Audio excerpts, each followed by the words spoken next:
Hey everybody, it's Mike from the Mike Wagner Show, powered by Sonic Web Studios. Visit online at sonicwebstudios.com for all your needs. Looking at a professional website without breaking your budget, Sonic Web Studios is the answer. Sonic Web Studios offers fast, affordable custom web designs that blow the competition away. Call today, 1-800-303-3960. That's 1-800-303-3960. Or email to support@sonicwebstudios.com. Mention the Mike Wagner Show, get 20% off your first project. Sonic Web Studios, take your image to the next level. Also, time to give official shout out to our official sponsor of the Mike Wagner Show, international warring author Mia Mosensia. If you love fast-paced mysteries, you'll love Missing by Mia Mosensia, available on Amazon in paperback and ebook. Missing is fast-paced and intriguing with an unforgettable twist. Takes place in 4 countries, 2 strangers, 1 target, where truth is an illusion and those you love will be the first to go missing. It's available on Amazon in paperback and ebook. Missing by Mia Mosensia has garnered great reviews and even loved and enjoyed by Howard celebrities, including Joanna Cassidy, Forbes Riley, and many else. So grab your copy today before it goes missing by Mia Mosensia, available on Amazon. Also, check out the Mike Wagner Show at themikewagnershow.com on over 30 podcast platforms, including Facebook, SoundCloud, Spreaker, Spotify, and iHeartRadio. Also, Anchor FM, iTunes, Google Play, Amazon, Audible, and Apple Music, and more. Take the Mike Wagner Show with you on any mobile device. Don't forget to subscribe to the Mike Wagner Show on the YouTube channel. Follow us on Instagram and Twitter today. And for great gift ideas, go to Amazon.com and check out the Mike Wagner Show podcast. T-shirts, pop sockets, throw pillows, tote bags, a lot more. Amazon.com and check out the Mike Wagner Show podcast. And for more great gift ideas, go to Amazon.com/Mia Mosensia for great books like Missing, Once, and Wrinkles. Also T-shirts, phone cases, hoodies, and more. Amazon.com/Mia Mosensia. And don't forget to support the Mike Wagner Show on Anchor FM as well as PayPal and MikeWagnerShow.com. Make sure you do so today. We're here with a terrific gentleman who's an Austin-based author and avid reader since childhood, coping with constant moving and shifting schools, providing a framework for rich diversity in many subjects. We'll talk about that. And he's got a new book series called The Last Roman, and it's part historical fiction and part thriller set in Rome's Ninth Legion, and it's going across 2,000 years, and it's about in history from ancient Rome to modern times, and this is described as part Da Vinci Code, part Highlander, and part Indiana Jones. We'll find out why in that one. He's also got some other books like Monsoon and Hatchet, and of course we'll talk about his first book, Exile, the second one, Abyss, and the third one coming out in 2022. We'll talk about that live, ladies and gentlemen, from the Plus Studios somewhere in Austin, Texas. Ladies and gentlemen, the multi-talented author of the Last Roman series, BK Greenwood. BK, good morning, good afternoon, good evening. Thanks for joining us today. Yeah, hello. Thanks for having me. I appreciate it. Thanks for the intro. Well, it's great to have you on board too. And you've got an amazing profile you have. So you're an Austin-based author and avid reader since childhood, coping with constant moving and shifting schools, providing a framework for rich diversity in many subjects. And you have a new book series called The Last Roman, which is part historical fiction and part thriller set in Rome's Ninth Legion and going across 2,000 years. And it's going from ancient Rome to the modern times. And this series is described as part Da Vinci Code, part Highlander, and part Indiana Jones. We'll talk about your 3 series, Exile, Abyss, and soon to be released in 2022. Also a couple other books, and just amazing. And before getting all that, BK, tell us how you first got started. Yeah, so as you mentioned, I did a lot of reading when I was a kid. It really kind of filled my mind with imagination and the love for creativity and being able to bring images to mind in from reading. So in my early or mid 20s, I started kind of putting pen to paper and started capturing some stories. And in my late 20s is when I really kind of dug down and started writing this first book, Exile. And so it's been a work in progress for about 23 years. So it took a while to get it out the door. And it went through a lot of iterations. It went through a lot of changes as I did editing myself, as I cut it back and added to and kind of changed the storyline and so forth. But the general genesis of the story itself stayed pretty consistent throughout the process. And then last year, with some more time on my hands, I usually travel from my normal job. I travel a lot, and without the traveling going on, I really had more time at home, and I decided to get some real professional editing, get a professional cover artist, and really kind of push this out the door and get the first one rolling. So it rolled this year. May of this year is when I published book 1, and then September I published book 2. Wow, that is amazing. You keep yourself busy. And what was the one precise moment that simply influenced you into what you're doing for the rest of your career? Yeah, I guess it was, when I started last year in 2020, I had some push from some friends and family of mine that said, look, you've been kicking this around, kicking this can down the street for 20 plus years. You need to push it out the door. It's kind of like your kids, right? At some point, they got to go out on their own. And Go, go, go. yeah, exactly. And so this book had to kind of get out and get out there. To me, the real genesis moment is when we start getting reviews from people you don't know, right? Of course, you publish something, you may have a review in there by a friend or a family member or something that says, hey, it's great. But when you start getting reviews from people you've never heard of, other countries that are saying they love the book and they can't wait for the next ones to come out, that's when it really starts sinking in that you might have, done something that, people enjoy and it really helps people, it gives them an entertainment. And it's been described, like you said, it's been described as many different ways, but it's a fast action, moves along like a beach read. So it's not, you don't get bogged down with it. It's just quick and really entertaining is kind of the idea behind the book. And it sounds very entertaining as well, too. And we'll talk about that in a minute. Who are some of your favorite authors and writers growing up? So I think probably my number one, if I had to like pick one author when I was growing up, and that was Edgar Rice Burroughs, who wrote the Tarzan series. I read all the Tarzan books. I actually, would spend time riding around different malls when we lived in Arizona at the time, going to different malls and the bookstores looking for each one of the books. And I eventually, when I was in my teens, was able to collect all of the series for the Tarzan series. And he also did some John Carter of Mars series that I liked as well. And I think I enjoyed his books because they were very fast paced, lots of action in them. And, you had a clear hero that was, had a clear mission. And that's really appealing to a young reader. So that was a big influence on me when I was young. As I got older, I really enjoyed some of the more classical science fiction, like Isaac Asimov, Heinlein, some of those type of more classical science fiction. And I was an avid reader of just historical, like history books, like literal history books about World War II, World War One, Civil War, and so forth. Just anything that caught my attention, I would, especially with history, I would go and grab and just read. So it was something that kept me busy on the weekend. So. And of all the subjects that you have read about and studied, what is your most favorite subject of all to read about and why? Yeah, I think, it goes back and forth between the Roman period and really the Napoleonic period during the late 1700s, early 1800s, the French Revolution moving into the Napoleonic period. And I always found that very interesting because we have a lot of data, we had a lot of information around that period of time. It was when we were really still able to go get source material when you could read books from that period of time. And it was just it was a phenomenon that struck the entire continent of Europe. Everybody was influenced when they were trying to keep kings in place, or there was the democracy in France, which ended up turning into an empire anyways, right? Napoleon made himself an emperor, so it wasn't like that lasted very long for them. But it was just really interesting to me that you could get entire nations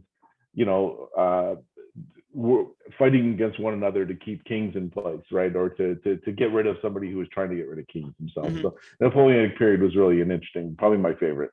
And what inspired you to what got you first interested in writing about the last Roman and the Roman Empire? What first got you interested in? It's kind of interesting because people ask, like, where did I get I don't remember the exact moment I got the specific idea.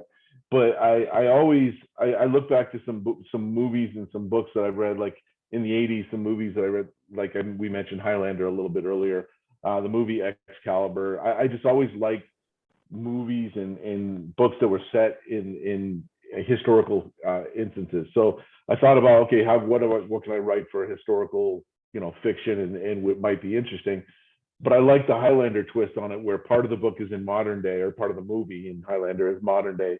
And then they do flashback scenes. And so that's what I applied to my book. I use a modern plot that's moving along, and then we use historical flashbacks to fill in some of the character development and the plot development as we move along. So I think it was those type of movies and books. You also mentioned about your series being part Da Vinci Code, part Highlander, and part Indiana Jones. And describe part how you chose those to be like the Da Vinci Code, Highlander, and Indiana Jones, and especially combining those into one. It's rather interesting. Yeah, I think, and it's interesting because that's the feedback I get from people. I sometimes have tried to avoid like comparing myself to Dan Brown and Da Vinci Code because it's so popular and famous. I don't want to say that I'm popular and famous like that, but people have come back and brought that up because I have some religious overtone in the books. The whole premise of the book is kind of based on a religious event that happens, and it involves some of the churches it goes through, and there's a quest and looking for artifacts. So I think that's where the Da Vinci Code kind of comes in. It gives that kind of feel. The same thing with the Indiana Jones. It moves all around the planet. There's some activity that happens in Europe and South America and in Middle East. So it kind of gives a feel like you're chasing and looking for something across the planet. So that has that kind of Indiana Jones feeling. Even it's not set in the same time, but it's got the same kind of feeling for that. It moves along like that. That's interesting too. You mentioned about the churches being involved as well too, like in some of the books. So what were some of the churches were involved? Well, so the main character is associated with the Roman Catholic Church, so he's not part of it, but it's always been a supporting actor in what he's been doing throughout the ages.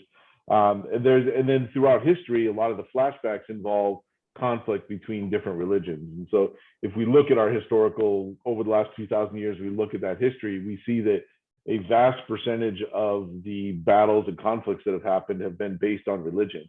And a lot of times it's based on Christianity in conflict with Islam over different parts of the world, whether it be in the Middle East in the Crusades or in Spain during that period of time when they were trying to stop them from invading Europe and so forth. Constantinople, which is modern day Istanbul, there's obviously a lot of conflict there as well. So a lot of the flashbacks take place around those type of events.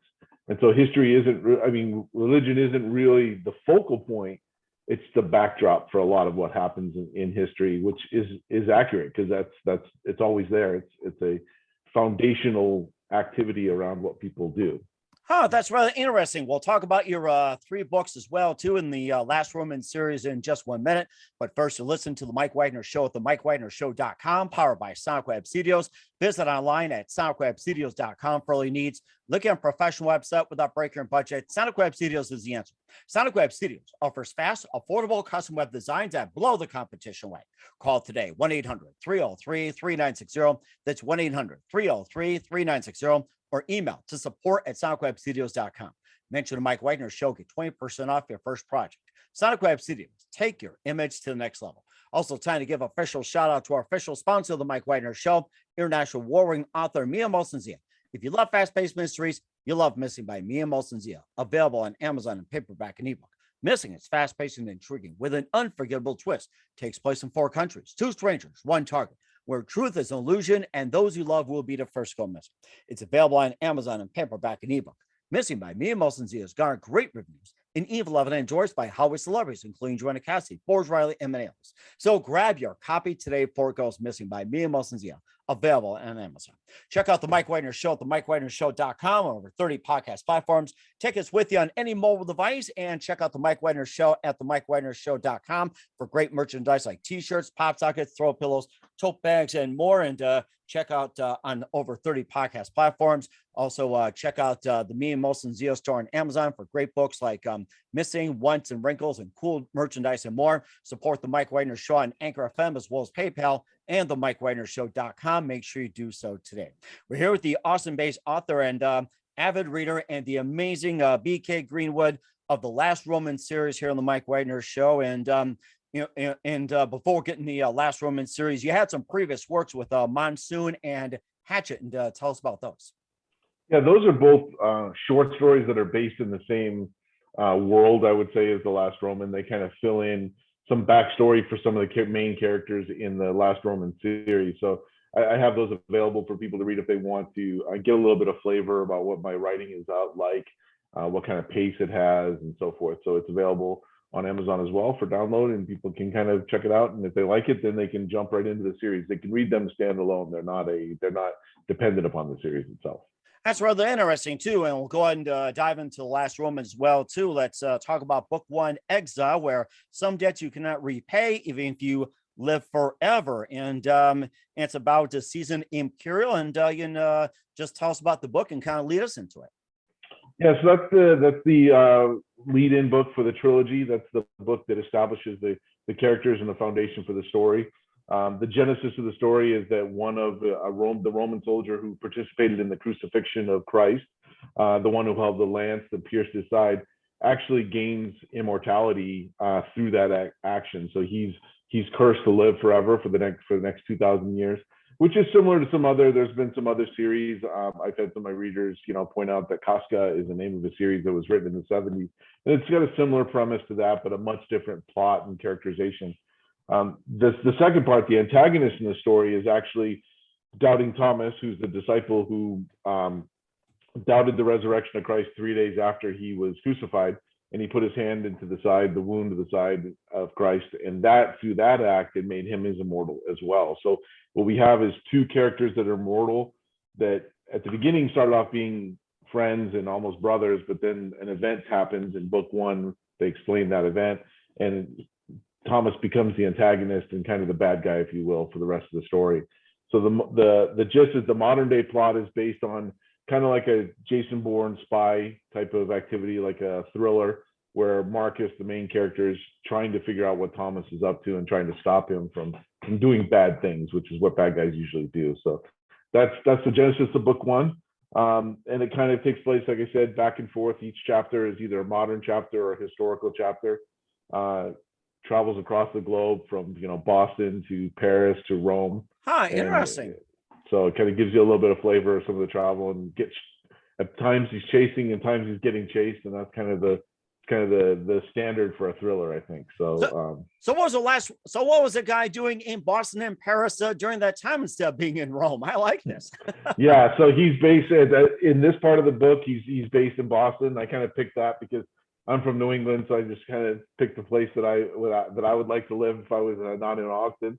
So he starts off there, and he starts off moving to Paris or going to Paris to investigate a serial killing that's happening there, and that's how he kind of starts pulling on the threads that finding out what Thomas is doing in the modern day with his nefarious activity. So that's where it starts, and they end up in Rome just as they get chased and trying to find out what Thomas is doing by the end of book one. So that's how they kind of make their way across the continent there. And I can imagine him being in Boston. He could be playing for the Patriots right now, thinking he's in the den of lions. Yeah, exactly. I think everybody want to play for the Patriots right now. So I'm sure Mac Jones will have him on board. Forget the Gronk. And then exactly. Let's head over to the last Roman as well, too, in book two, which is the Abyss. And the question is, can all sins be forgiven? But will that be enough? And you can just lead us into that. Yeah, so that's the follow-on. I kind of liken the three series to, if you look at the Star Wars movies, they stand alone. There's a kind of a definitive ending, but there's still more to come in the series. By the end of Star Wars, they blow up the Death Star and they're ready to go on, but they still have to defeat the Empire. And so the end of book one, there's a very definitive ending. One of the two sides got what they wanted, and one of the two sides didn't. And in book two, we pick up right at the end of that, and we start figuring out, okay, we know what happened in book one. Now what are we going to do in order to address that? And so book two becomes a little bit more. We will start off in Rome. We'll visit places in Greece. We'll visit places in Russia, and we'll end up in South America at some point. So we scan the globe again, looking for answers to some of the problems that the characters are encountering and that basically are the result of book one. And it will end with a very definitive ending, but with something that we still need to close in book three. And book three will have a very final ending. So that's the end of the trilogy. But book two leads us to get us right to the point where we're ready for book three. Okay, that's great. We'll talk more about book three in just 1 minute on the last one with BK Greenwood. You listen to the Mike Wagner Show at the MikeWagnerShow.com, powered by SonicWeb Studios. Visit online at SonicWebStudios.com for all your needs. Also brought to you by our official sponsor of the Mike Wagner Show, international award-winning author Mia Molson-Zia Missing, available on Amazon and paperback and ebook. We'll be back with author BK Greenwood of the Last Roman series after this time out. We're back with author BK Greenwood of the Last Roman series here on the Mike Wagner Show. We talked about how he got started in reading and also his two books, Monsoon and Hatchet. We also covered the first book, Exile, followed by The Abyss. And this one is called Absolution, to be released in spring of 2022, and give us a bit more insight to what happens in book number 3. Yeah, so without giving away the actual ending itself, I will say that there's a definitive ending where there's no cliffhanger at the end of book 3. Book 3 will give you the closure for all the storylines that have happened in book 1 and book 2. We'll get closure on all the characters and their dilemmas that they've been dealing with for the last couple books and through eternity for the 2,000 years that they've been alive. So we'll get closure on all those activities. But we'll also get a lot of actions, a lot more action-packed activity. We'll do a little bit more globe trotting. We'll end up in parts of the Middle East after being in Europe. So that one will be once again traveling around and trying to find solutions for the problems that our antagonist is continually doing and getting into, the trouble he's causing. So, and then will there be like an epilogue or an offshoot of the Last Roman coming up anytime soon? Yeah. So what I plan to do is I'll close out the series with book 3.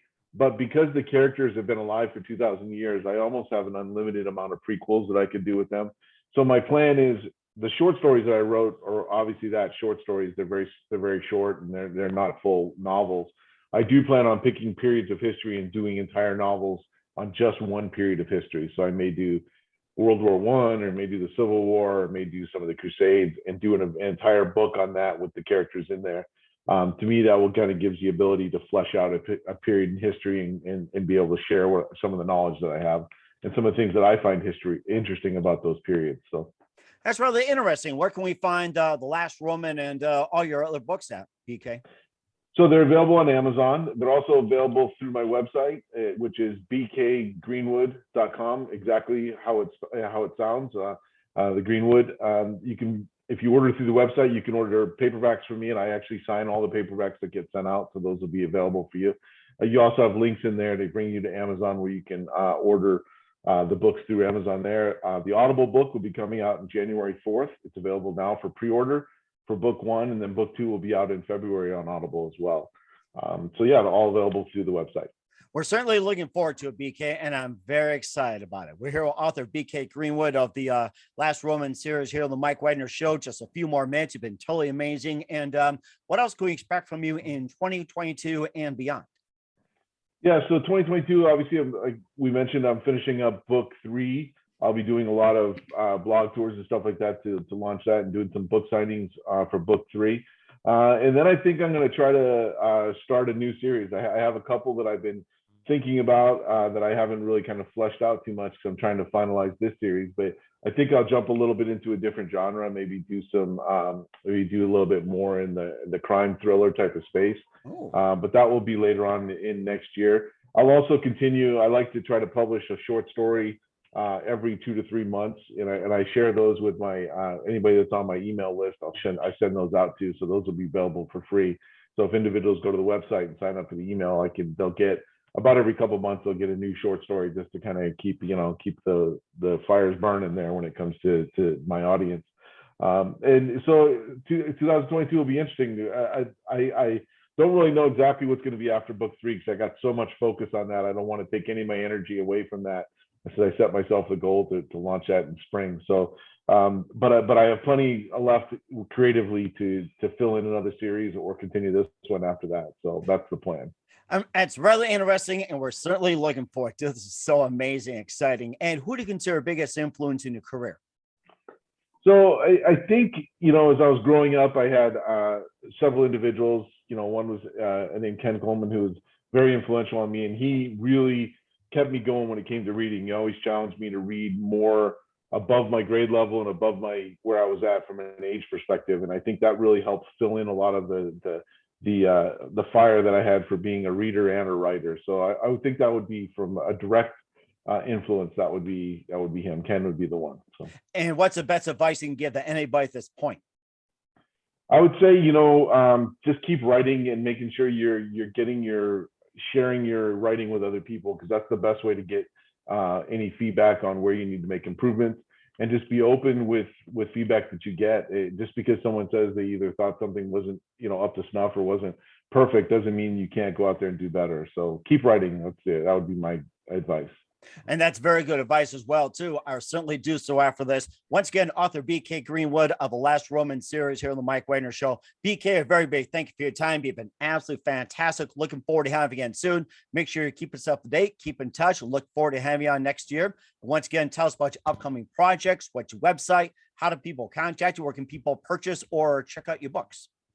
Yep, like I said, very easy. Go to www.bkgreenwood.com and you can find all the information in there about my books, the reviews that I have, the feedback, other blog interviews I've done, and reviews from some fellow authors as well as an opportunity to shop and get some books. And it has some t-shirts and stuff and hats out now. So got some beanies out because I need a beanie when I go outside because my head gets really cold. So I had some custom made beanies with the Last Roman logo on it. So those are available. It's nice. Yeah, I think we can all use some right now.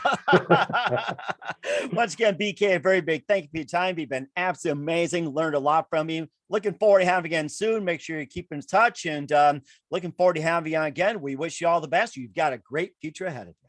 Thank you. I appreciate it very much. You have a good holiday season.